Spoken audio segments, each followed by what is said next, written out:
আমার আল্লাহ পাক রব্বুল আলামিন বলেন, জামানা যত সামনের দিকে আগাবে মানুষ তত আল্লাহর জাহান্নামের দিকে আগাবে। কারণ ফিতনা বাড়তেছে। 10 বছর 20 বছর আগের ফিতনা এখন ফিতনা একরকম নয়। 10 বছর আগের ফিতনা ছিল একরকম, এখনকার ফিতনা আরেক রকম। আজ থেকে 30 বছর আগে 40 বছর আগের ফিতনা একরকম, এখনের ফিতনা একরকম। যার কারণে 40 বছর আগে মানুষগুলা যদিও অশিক্ষিত মূর্খ বর্বর তেমন ছিল, কিন্তু আল্লাহর কসম তাদের মধ্যে মনুষ্যত্ব ছিল। আর বর্তমান সময়ে শিক্ষার হার যত বাড়তেছে মানুষ তত হায়ওয়ান আর জানোয়ার হয়ে যাচ্ছে। এই জামানার মানুষদের জন্য আল্লাহ পাক রব্বুল আলামিন আয়াত নাযিল করেছিলেন, লাহুম কুলুবুন লা ইয়াফকাহুনা বিহা ওয়া লাহুম আ'ইনুন লা ইবসিরুনা বিহা ওয়া লাহুম আযানুন লা ইয়াসমাউনা বিহা উলাইকা কাল আনআম বাল হুম আদাল উলাইকা হুমুল গাফিলুন। আল্লাহ পাক রব্বুল আলামিন বলেন, এমন এমন কিছু বান্দা থাকবে যারা তাদের অন্তর থাকার পরও তারা বুঝবে না, তাদের চক্ষু থাকার পরও তারা দেখবে না, তাদের কান থাকার পরও তারা শুনবে না। আমার আল্লাহ বলেন, এদের হালতটা জানো, এদের অবস্থাটা এরকম। এদের হালতটা হইল এরা সব হায়াওয়ানের মতো, জানোয়ারের মতো, শুয়োরের মতো, বিড়ালের মতো, কুকুরের মতো। এদের অবস্থা আর কুকুরের অবস্থার মধ্যে কোনো পার্থক্য নাই। কুকুর দেখবেন রাস্তায় যেখানেই খায়, যেখানেই খাবার পায় ওখানে জিহ্বা দেয়, যেখানেই সুযোগ পায় ওখানে একটার উপরে আরেকটা উঠে যায়। বর্তমান সময়ের কিছু কিছু মানুষদের হালতটা এরকম, রাস্তা নাই, বাড়ি নাই, ঘর নাই, পার্ক নাই, মসজিদ নাই, সব জায়গায় অকাম আর কুকামে ব্যস্ত, ঠিক কিনা? সব জায়গার হালতটা এরকম হয়ে গেল। মানুষ রূপী আছে কিন্তু সব জানোয়ার হায়াওয়ান। যার কারণে আল্লাহ পাক রব্বুল আলামিন বলেন, উলাইকা কাল আনআম বাল হুম আদাল। এগুলো হায়াওয়ানের মতো, জানোয়ারের মতো, শুয়োরের মতো, কুকুরের মতো না, না, বরং তার চেয়েও খারাপ। আল্লাহ পাক রব্বুল আলামিন খারাপ কেন বললেন বলেন তো? এলাকার ভিতরে যত দুর্নীতি আছে সব কুকুর করে না মানুষ করে? আল্লাহ একবার বলছেন এগুলা হলো হায়াওয়ানের মতো, একবার বলছেন এগুলা হলো জানোয়ারের মতো। একটা আশরাফুল মাখলুকাত কেমনে জানোয়ারের মতো হয়, একটা আশরাফুল মাখলুকাত কেমনে হায়াওয়ানের মতো হয়? উদাহরণ দিলে বুঝবেন। বলেন তো, কুকুরের উপরে নামাজ কি ফরজ নাকি মানুষের উপরে ফরজ? অবশ্যই মানুষের উপরে ফরজ। কারণ আল্লাহ পাক রব্বুল আলামিন বলেন, ওয়ালাকাদ কাররামনা বানি আদম, আমি আল্লাহ বনি আদমকে সবচাইতে সম্মানিত বানাইলাম। সুবহানাল্লাহ। বনি আদমকে আল্লাহ সম্মানিত বানাইলেন। এই সম্মানিত জাতিকে আল্লাহ পাক নামাজ দিলেন, সম্মানিত জাতিকে রোজা দিলেন, হজ দিলেন। আচ্ছা, মুসলমান হওয়ার পরে নামাজ পড়ে না, আছে না নাই? কম না বেশি? বাংলাদেশে ফজরের নামাজের মসজিদে মুসল্লির দিকে যদি তাকান দেখবেন মনে হয় এদেশে কোনো মুসলমান নাই, সব হলো নাস্তিক। আর জুমার নামাজের দিকে তাকাইলে মনে হয় সব ইমানদার ভরা। মসজিদে গিয়ে বুঝার উপায় নেই, সব মসজিদ পাকা, লেকিন রাত 9টার দিকে যায় দেখবেন একটা মসজিদের দরজাও খোলা, সব বন্ধ। অথচ বহির্বিশ্বে যেয়ে দেখেন 24 ঘন্টা মসজিদ খোলা থাকে। কারণ একটা ইমানদারের মন খারাপ হলে সিজদায় যাবে তো মাওলা তার মন ভালো করে দিবে। বাংলাদেশে এই সুযোগ নাই। ভাইরা আমার, নামাজের সময় মসজিদে মুসল্লি দেখা যায় না। জুমার নামাজে একরকম, ফজরের নামাজে আরেক রকম। নামাজটা আল্লাহ পাক ফরজ করেছেন কিন্তু নামাজ পড়ে না। রোজা ফরজ করেছেন, রোজা রাখে না। কুকুরের উপরেও রোজা ফরজ নাই, কুকুরও রোজা রাখে না, নামাজ পড়ে না। আবার অপর দিক দিয়া মানুষও রোজা রাখে না, নামাজ পড়ে না। আল্লাহ বলে, কুকুর যেই নামাজ পড়ে না তুমিও নামাজ পড়ো না, কুকুর রোজা রাখে না তুমিও রোজা রাখো না, গরু ছাগল পর্দা করে না তোমারও পর্দা নাই। তার মানে তোমার মধ্যে, কুকুরের মধ্যে, হায়াওয়ানের মধ্যে, জানোয়ারের মধ্যে এক বিন্দু পরিমাণে পার্থক্য নাই। আলহামদুলিল্লাহ। الحمد لله علي الذات عظيم الصفات سميع السمات كبير الشان جليل القدر رفيع الذكر مطاع الأمر جليل البرهان ونشهد أن لا إله إلا الله وحده لا شريك له ونشهد أن سيدنا وسندنا وحبيبنا وحبيب ربنا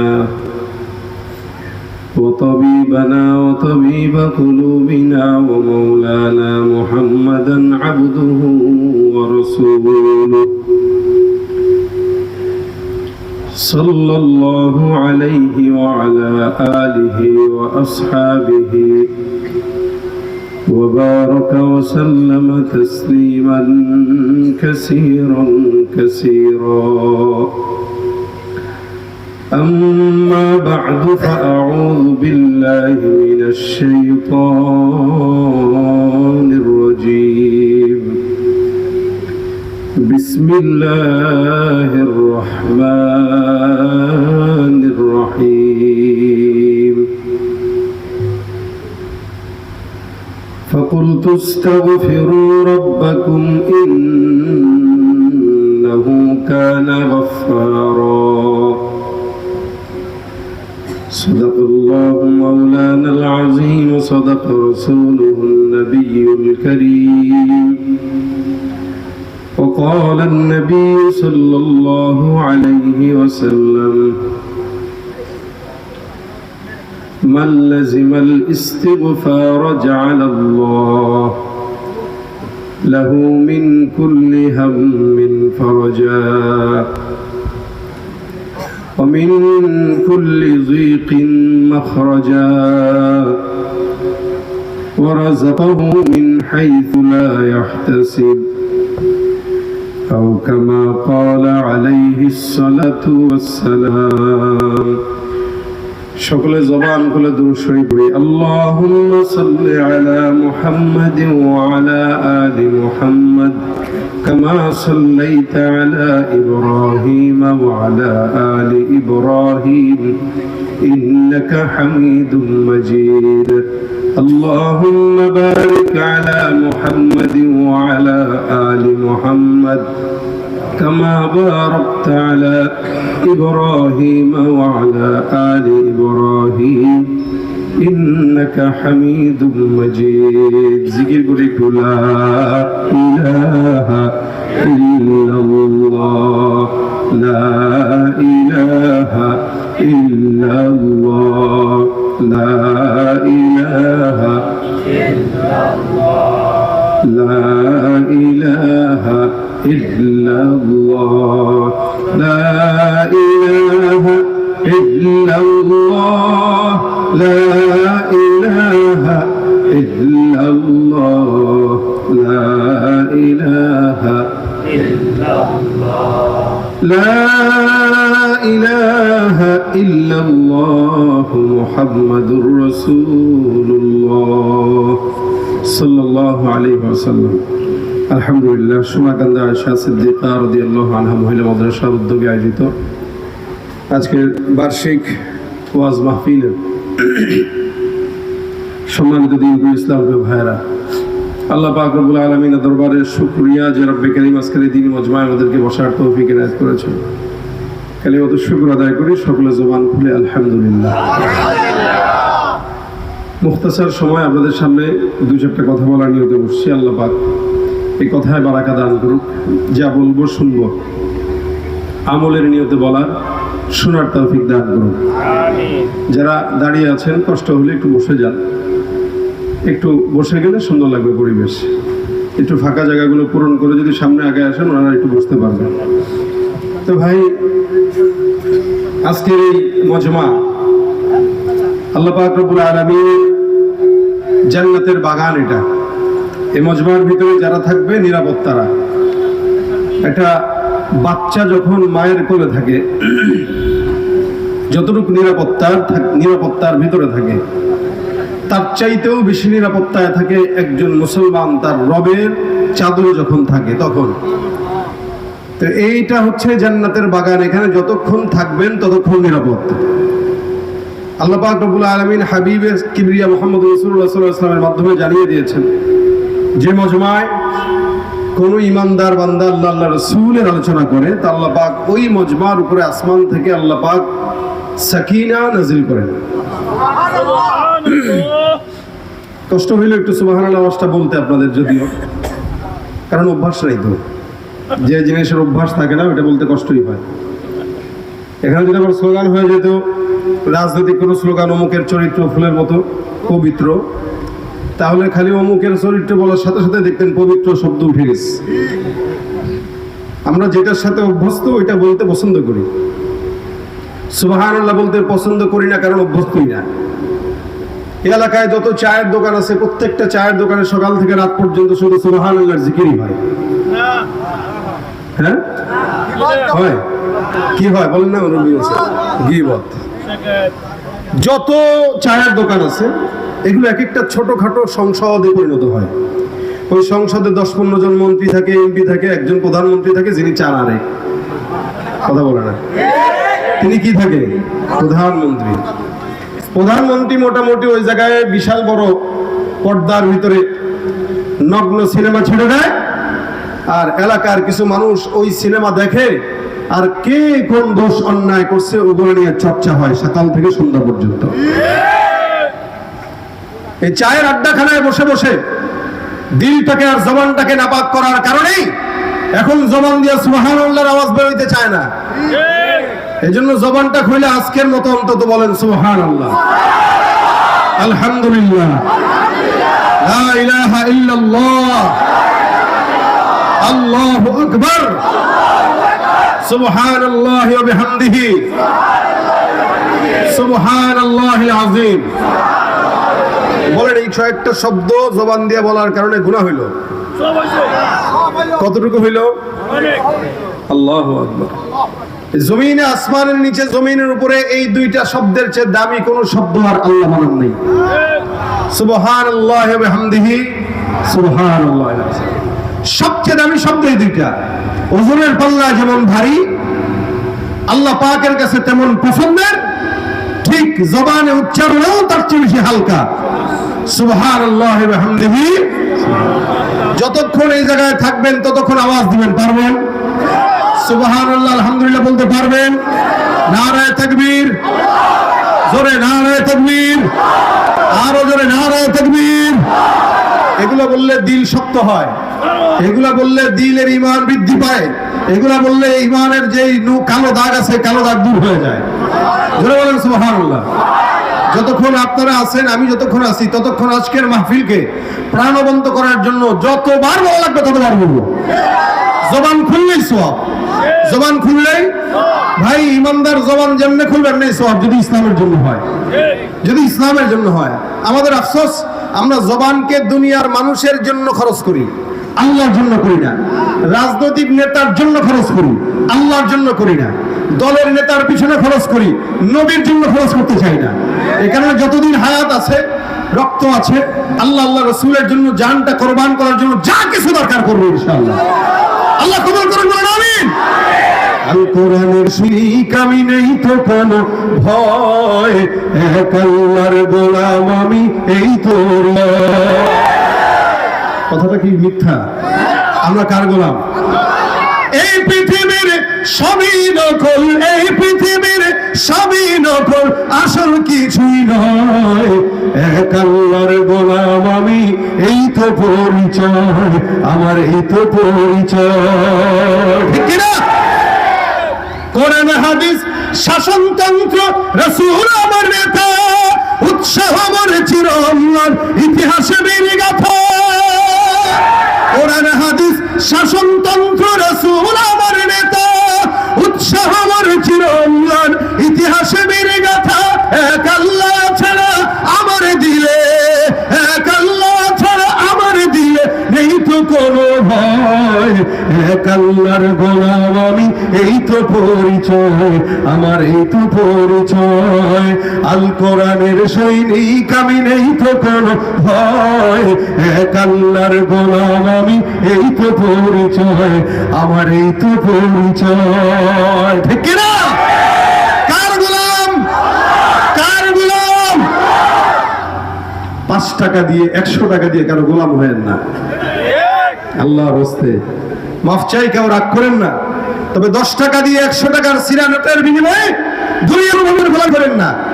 এরা আমাদেরকে টিস্যুর মতো ব্যবহার করে, ব্যবহার করে ফেলে দেয়, শেষ হয় ফেলে দেয়। কিন্তু আল্লাহ এমন একজন, যিনি বান্দাকে ব্যবহারের জন্য বানান, গার্বির জন্য বানিয়েছেন। শুধু গোলামি তো আমি করব তাই না, যে আমি যদি তার গোলামি করি তিনিও আমার গোলামি শুরু করে দেন। সুবহানাল্লাহ। না, আমি যদি তার গোলামি করি তিনিও কি করেন? আমার গোলামি করেন। যেমন একটা সন্তান তার মা বাবাকে আব্বু ডাকে, আম্মু ডাকে। কেন? সন্তানকে জন্ম দিছে বাবা, মা গর্ভে ধরছে, উচিত ছিল সন্তানই তাকে আব্বা আম্মা ডাকবে।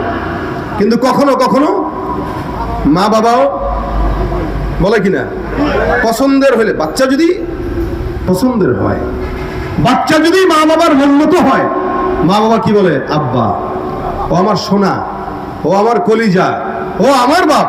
তো জন্ম দিছে আমি তারে, কিন্তু সেই আমার আব্বা, ঠিক না? বাবা দিল জন্ম, বাবাই আবার ডাকে বাবা। কেন? এই বাবাটাই সন্তানের এত প্রেমে পড়েছে যে সে যে নিজে বাবা এটা ভুলে সে নিজে ছেলে হয়ে তাকে বাবা ডাকা শুরু করে দিয়েছে। আল্লাহ পাকের কোন বান্দা যখন আল্লাহর পছন্দের হয়, তা আল্লাহ পাকও ওই বান্দার গোলামি করা শুরু করে দেয়। সুবহানাল্লাহ, সুবহানাল্লাহ। আল্লাহ গোলামি করা শুরু করে দেয়, আল্লাহ গোলামি করা শুরু করে দেয়। তা আপনি আমি যদি মালিকের পছন্দের হয়ে যেতে পারি, তো আল্লাহ পাক আমাদের গোলামি শুরু করে দিবেন। যে আল্লাহ পাক আজ থেকে ১,৫০০ বছর আগে ছিলেন, দুনিয়ার শুরুতেও ছিলেন, ওই আল্লাহ এখনো আছে না? নেই? ভবিষ্যতেও। মুশকিল আমাদের, নফস আমাদের খারাপ, আল্লাহ আল্লাহর জায়গায় আছে। আমাদের নফস খারাপ হওয়ার কারণে আমরা চাইলে আল্লাহ কবুল করে না। এত চাওয়া হয়, মসজিদে চাওয়া হয়, মাহফিলে চাওয়া হয়, জায়গা জায়গায় সবাই যার যার মতো দোয়া করে, কবুল হয় না কেন? ওই নফস ঠিক নেই, আর যে গাল দিয়া চাই ওই গাল ঠিক নেই। এই গাল দিয়ে একবার অমুককে আব্বা ডাকি, তমুককে আব্বা ডাকি, অমুককে তা বলে আবার আল্লাহর কাছে বলি। 14 জায়গায় বিবাহ বসলে তো বউ থাকে না, কথা বলে না? 14 জায়গায় বিবাহ বসছেন, পরকিয়া করলে কি বউ থাকে? দুনিয়ার সামান্য একটা নারী যদি আপনার পরকিয়া মেনে না নিতে পারে, যদিও এটা জায়েজ, তবে শর্ত সাপেক্ষে। এই শর্ত সাপেক্ষ জায়েজ একটা বিষয়। এরপরেও প্রথম বিবি কোনোদিন এটা পছন্দ করে না যে আমার স্বামী আরেকটা বিয়ে করুক। শরিকানা পছন্দ করে না। বিবি পছন্দ করে? করে না। হাত্তাকে এমনও ভাবে কোন জামাই অর্থাৎ ছেলেরা যদি আব্বা আম্মার জায়গায় শ্বশুর শাশুড়ির বেশি প্রাধান্য দেয়, মা বাবা এটা পছন্দ করে না। এজন্য মা বাবার সামনে শ্বশুর শাশুড়িরা খুব এটা করতে নাই, এটা মা বাবা নিতে পারে না। আমি বাপ, আমি দিলাম জন্ম, ওটার প্রশংসা গায়, ঠিক না? শরিকানা কি করে না? পছন্দ করে না। দুইজন বন্ধুর খুব ঘনিষ্ঠতা, তৃতীয় আরেক বন্ধুর কথা আপনি এসে বলবেন, দোস্ত আমার ওই বন্ধুরা খুব ভালো, তুই তারা লয়ে থাক, যা। দেখছি না, বিপদে আমার কাছে টাকা চায়, বিপদে আমারই লাগে, আবার এইটার কথা যা, তাহলে তুই দ্বিতীয়বার তৃতীয়বার আমার কাছে কোনোদিন আসবি না। শরিকানা পছন্দ করে না। আর দুনিয়ার মানুষ যদি শরিকানা পছন্দ না করে, কুদরতুল্লাহ রব কিভাবে শরিকানা পছন্দ করে বলেন? কিভাবে পছন্দ করে? যিনি আপনাকে খাওয়ায়, যিনি আপনাকে পড়ায়, যিনি আপনাকে 24 ঘন্টা নিয়ামত দান করে, চাওয়া লাগে না দেয়, চাওয়া লাগে না দেয়। এই যে সকাল থেকে আমি এ পর্যন্ত বেঁচে আছি, কয়বার বলছি আল্লাহ আমি একটু নিঃশ্বাস নেব, অনুমতি দেন? বলছি। এই যে জমিনে বসে রয়েছেন, আল্লাহ যদি খালি বলতো জমিন, এই যতজন মানুষ বসছে এই কমিটি, পার মানুষ মাথা অনুযায়ী পার ঘন্টায় 5 টাকা করে জমিনে দেওয়া লাগবে ভাড়া, কি বলেন? আগে জমিনে টাকা দেওয়া লাগতো, পরে বসতেন। আল্লাহ যদি বলতো এই বিদ্যুৎ দিচ্ছে আমি আল্লাহ পাক, অক্সিজেন দিচ্ছে আমি আল্লাহ পাক, এই অক্সিজেনটা নেওয়ার আগে চিন্তা করবা পার অক্সিজেন মোটামুটি 100 টাকা করে বিল দেওয়া লাগবে, প্রতিদিন কয়বার নেই হিসাব আছে? বিল দিতে দিতেই তো ভাই ফকির হয়ে যেতাম। মাসে কামাই 20,000 টাকা, যদি পানিরও বিল দেওয়া লাগতো, আগুনও বিল দেওয়া লাগতো, অক্সিজেন বিল দেওয়া লাগতো, বাতাস বিল দেওয়া লাগতো, আপনার আবার কি বাঁচার কোনো উপায় ছিল? কিন্তু আল্লাহ পাক কি করলেন? সবচাইতে দামি 4টা বস্তু যেটা দিয়ে গোটা দুনিয়া সৃষ্টি করছেন, এই গোটা 4টা জিনিসকে আল্লাহ পাক আপনার আমার জন্য ফ্রি সার্ভিস দিয়ে দিয়েছেন। ব্যবসা তো করে এই কোম্পানিরা, এই পানি কোম্পানিরা ব্যবসা করে, আল্লাহর থেকে নেয় ফ্রি, আর আমাদের থেকে নেয় ব্যবসা, আমাদের থেকে নেয় টাকা। আল্লাহ দিয়ে দিচ্ছেন ফ্রি, আল্লাহ পাক সবকিছু আপনার আমার জন্য দিয়ে দিচ্ছেন। এরা তাবে, আসমান আমার গোলামি করবে। যখন বলবো আল্লাহ তো মেঘের মাধ্যমে আসমান থেকে আল্লাহ বৃষ্টি দিবে, আসমান আমার গোলামি করে। জমিন আমার গোলামি করে, গাছ লাগাইতে ফল দেয়। বাতাস আমার গোলামি করে, আমাকে বাতাস দেয়। সূর্য আমার গোলামি করে, আমাকে আলো দেয়। তারকা আমার পথ নির্দেশনা দেয়, আমার গোলামি করে। গোটা দুনিয়া আল্লাহ পাক বান্দার গোলামির জন্য পাঠিয়ে আল্লাহ বলেন তোরে শুধুমাত্র আমার গোলাম বানায় দিয়েছি। যা, সারা আসমান জমিন গ্রহ নক্ষত্র সব তোর গোলামি করবে, তুই শুধু আমার গোলামি করবি। এখানে অন্য কোন নেতা যেন না ঢুকে, এখানে কোন নেত্রী যেন না ঢুকে, এখানে কোন ঘুষখোর চেটাবাজ সন্ত্রাস জেনাকারী যেন না ঢুকে। শরিকানা কোন জুটবে না, আল্লাহর সঙ্গে কোন শরিকানা জুটবে না। আল্লাহ শরিকানা পছন্দ করে না। যেখানে বউ করে না সেখানে মালিক কেমনে করবে? সেখানে আল্লাহকেও ডাকবেন, আবার দলের নেতারাও ডাকবেন, আল্লাহকেও ডাকবেন। পীরের কাছে যে আল্লাহ আব্বা গো সেজদা দিবেন, আল্লাহ কয় কবরে আয় দেখে সারবো, একদিন তোর একদিন আমার। শরিকানা পছন্দ করে না। এই জন্য যতদিন হায়াতে থাকবেন আল্লাহর গোলামি করবো ইনশাআল্লাহ। বলেন না ইনশাআল্লাহ? আল্লাহর গোলামি করবেন। তাহলে এই দুনিয়াতে আল্লাহ পাক যেভাবে আমাদেরকে এখানে রাখছেন, ইনশাআল্লাহ আমিন, আল্লাহ পাক আমাদেরকে জান্নাতেও এভাবে রাখবেন ইনশাআল্লাহ। এজন্য আল্লাহ বলেছেন হাদিসে কুদসিতে, আনা ইনদা যন্নি আবদি বি, বান্দা আমার উপরে যতটুকু ধারণা করবে আমি বান্দার জন্য ততটুকুই দিব। সুবহানাল্লাহ। আপনার ধারণা যদি হয় যে আল্লাহ আমারে 5 তলা বিল্ডিং এর মালিক বানাবে, তো 5 তলাই দিবে। ধারণা যদি হয় কিসের 5 তলা, আল্লাহ আমার যতটুকু দরকার ততটুকু দিবে। আপনার দিতে দিতে সারা জিন্দেগিতে যত চাহিদা দরকার সব আল্লাহ দিয়ে দিবেন। যতটুকু দরকার ততটুকু। আর ইনদা যন্নি আবদি বি, যতটুকু ধারণা করবেন। দেনে বলা তো আছেন একজন, খালি চাওয়ার মতো মুখ নাই। চাওয়ার মতো মুখ যদি থাকতো তা আল্লাহ পাক আমাদেরকেও দিতে দেরি করতেন না। কারণ আমরা যে মুখ দিয়ে যে বললাম, আমরা নফসকেও কালো বানায় ফেলছি, মুখকেও নাপাক বানায় ফেলছি। এখানে এমন কোন বান্দা নাই যে বান্দা আমার সাথে বলবেন যে আমি হাত তুললাম, আমি আমার এই জীবনের শুরু থেকে আজ পর্যন্ত কোনোদিন কোনো গুনাহ করি নাই। একজন মানুষ কি আছেন হাত তুলতে পারবেন? হ্যাঁ, জোরে বলেন পারবেন? মানে এই সৎ সাহস এই দুনিয়ার যত বড় বুজুর্গ হোক কারো নেই, যত বড় পীর হোক কারো নেই। কেন? আমাদের নফস নাপাক, আমাদের জবান নাপাক, আমরা নাপাক হয়ে গেছি। এই জন্য আল্লাহ পাক রব্বুল আলামিন বান্দার এই নাপাকি হালতকেও যেন বেশি দিন না থাকে, আল্লাহ পাক বান্দাকে রাস্তা বদলে দিয়েছেন। চাও আমার কাছে। এক সময় আজ থেকে 50 বছর আগের কথা এখনের কথা এক না। 50 বছর আগের ফিতনা এখনের ফিতনা এক না। যেই ফিতনায় মুরব্বীরা কোনোদিন কল্পনাও করে নাই, ফিতনা এখন আমাদের বাচ্চারা পকেটে নিয়ে ঘুরে। 5 বছরের বাচ্চা পকেটে নিয়ে ঘুরে। যে ফিতনা আমরা কল্পনাও করি নাই, বা আমাদের বাপদাদারাও কল্পনা করে নাই, ওই ফিতনা আমার সন্তান পকেটে নিয়ে ঘুরে। এই জন্য জামানা যত সামনের দিকে যাবে, আল্লাহ পাক বলেন মানুষ তত জাহান্নামের দিকে আগাবে। জামানা যত সামনের দিকে আগাবে, আকসার মানুষ জাহান্নামের দিকে আগাবে। আর জামানা যত পিছনের দিকে থাকবে, অধিকাংশ মানুষ আল্লাহর জান্নাতের দিকেই থাকবে। আমরা যদিও আমাদের বাপ দাদা আকাবির আসতাবদেরকে অনেক সময় গালি দেই, ওনারা ইসলাম বুঝে নাই। এই কথা আমরা অনেক সময় বলি যে আমাদের বাপ দাদারা ইসলাম বুঝে নাই, আকাবিরা ইসলাম বুঝে নাই। কিন্তু এই যে বুঝে নাই বলি, তারা না বুঝলেও তারা জান্নাত পেয়ে গেছে। আমরা বেশি বুঝার কারণে আমরা শয়তান হয়ে যাচ্ছি। আমরা বেশি বুঝি, জানি, মানি না, জানি মানি না, অথচ মানার নাম কামিয়াব। কিসের নাম? মানার নাম কামিয়াব। এই কারণে আল্লাহ পাক বলেন জমিনের ভিতরে যত বান্দা আছে সব যারা অতীতে চলে গেছে, সব বান্দাদের মধ্যে অতীতে যারা চলে গেছে, যে যত অতীতে চলে গেল ওই বান্দা তত বেশি আল্লাহর নিকটবর্তী হয়ে গেল। আমার আল্লাহ পাক রব্বুল আলামিন বলেন জামানা যত সামনের দিকে আগাবে, মানুষ তত আল্লাহর জাহান্নামের দিকে আগাবে। কারণ ফিতনা বাড়তেছে। 10 বছর 20 বছর আগের ফিতনা এখন ফিতনা একরকম নয়। 10 বছর আগের ফিতনা ছিল একরকম, এখনকার ফিতনা আরেক রকম। আজ থেকে 30 বছর আগে 40 বছর আগের ফিতনা একরকম, এখনের ফিতনা একরকম। যার কারণে 40 বছর আগে মানুষগুলা যদিও অশিক্ষিত মূর্খ বর্বর তেমন ছিল, কিন্তু আল্লাহর কসম তাদের মধ্যে মনসত্ব ছিল। আর বর্তমান সময়ে শিক্ষার হার যত বাড়তেছে, মানুষ তত হায়ওয়ান আর জানোয়ার হয়ে যাচ্ছে। এই জামানার মানুষদের জন্য আল্লাহ পাক রব্বুল আলামিন আয়াত নাযিল করেছিলেন, লাহুম কুলুবুন লা ইয়াফকাহুনা বিহা ওয়া লাহুম আ'ইনুন লা ইবসিরুনা বিহা ওয়া লাহুম আযানুন লা ইয়াসমাউনা বিহা উলাইকা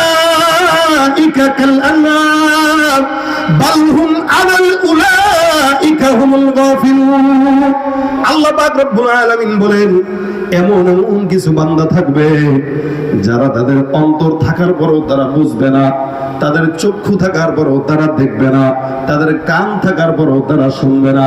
আমার আল্লাহ বলেন এদের হালতটা জানো, এদের অবস্থাটা এরকম, এদের হালতটা হইল এরা সব হায়াওয়ানের মতো, জানোয়ারের মতো, শুয়োরের মতো, বিড়ালের মতো, কুকুরের মতো। এদের অবস্থার কুকুরের অবস্থার মধ্যে কোনো পার্থক্য নাই। কুকুর দেখবেন রাস্তায় যেখানেই খায়, যেখানেই খাবার পায় ওখানে জিহ্বা দেয়, যেখানেই সুযোগ পায় ওখানে একটার উপরে আরেকটা উঠে যায়। বর্তমান সময়ের কিছু কিছু মানুষদের হালতটা এরকম, রাস্তা নাই, বাড়ি নাই, ঘর নাই, পার্ক নাই, মসজিদ নাই, সব জায়গায় অকাম আর কুকামে ব্যস্ত, ঠিক কিনা? সব জায়গার হালতটা এরকম হয়ে গেল। মানুষ রূপী আছে কিন্তু সব জানোয়ার হায়াওয়ান। যার কারণে আল্লাহ পাক রব্বুল আলামিন বলেন উলাইকা কাল আনআম বাল হুম আদাল, এগুলো হায়াওয়ানের মতো, জানোয়ারের মতো, শুয়োরের মতো, কুকুরের মতো না, না, বরং তার চেয়েও খারাপ। আল্লাহ পাক রব্বুল আলামিন খারাপ কেন বললেন বলেন তো? এলাকার ভিতরে যত দুর্নীতি আছে সব কুকুর করে না মানুষ করে? আল্লাহ একবার বলছেন এগুলা হলো হায়াওয়ানের মতো, একবার বলছেন এগুলা হলো জানোয়ারের মতো। একটা আশরাফুল মাখলুকাত কেমনে জানোয়ারের মতো হয়, একটা আশরাফুল মাখলুকাত কেমনে হায়াওয়ানের মতো হয়? উদাহরণ দিলে বুঝবেন। বলেন তো, কুকুরের উপরে নামাজ কি ফরজ নাকি মানুষের উপরে ফরজ? অবশ্যই মানুষের উপরে ফরজ, কারণ আল্লাহ পাক রব্বুল আলামিন বলেন ওয়ালাকাদ কাররামনা বানি আদম, আমি আল্লাহ বনি আদমকে সবচাইতে সম্মানিত বানাইলাম। সুবহানাল্লাহ। বনি আদমকে আল্লাহ সম্মানিত বানাইলেন। এই সম্মানিত জাতিকে আল্লাহ পাক নামাজ দিলেন, সম্মানিত জাতিকে রোজা দিলেন, হজ দিলেন। আচ্ছা, মুসলমান হওয়ার পরে নামাজ পড়ে না আছে না নাই? কম না বেশি? বাংলাদেশে ফজরের নামাজের মসজিদে মুসল্লির দিকে যদি তাকান দেখবেন মনে হয় এ দেশে কোনো মুসলমান নাই, সব হলো নাস্তিক। আর জুমার নামাজের দিকে তাকাইলে মনে হয় সব ইমানদার ভরা। মসজিদে গিয়ে বুঝার উপায় নেই, সব মসজিদ পাকা, লেকিন রাত 9টার দিকে যায় দেখবেন একটা মসজিদের দরজাও খোলা, সব বন্ধ। অথচ বহির্বিশ্বে যায় দেখেন 24 ঘন্টা মসজিদ খোলা থাকে। কারণ একটা ইমানদারের মন খারাপ হলে সিজদায় যাবে তো মাওলা তার মন ভালো করে দিবে। বাংলাদেশে এই সুযোগ নাই।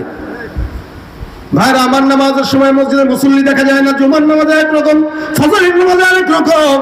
নামাজটা আল্লাহ পাক ফরজ করেছেন কিন্তু নামাজ পড়ে না। রোজা ফরজ করেছেন, রোজা রাখে না। কুকুরের উপরেও রোজা ফরজ নাই, কুকুরও রোজা রাখে না, নামাজ পড়ে না। আবার অপর দিক দিয়া মানুষও রোজা রাখে না, নামাজ পড়ে না। আল্লাহ বলে কুকুর যেই নামাজ পড়ে না তুমিও নামাজ পড়ো না, কুকুর রোজা রাখে না তুমিও রোজা রাখো না, গরু ছাগল পর্দা করে না তোমারও পর্দা নাই। তার মানে তোমার মধ্যে, কুকুরের মধ্যে, হায়াওয়ানের মধ্যে, জানোয়ারের মধ্যে এক বিন্দু পরিমাণে পার্থক্য নাই।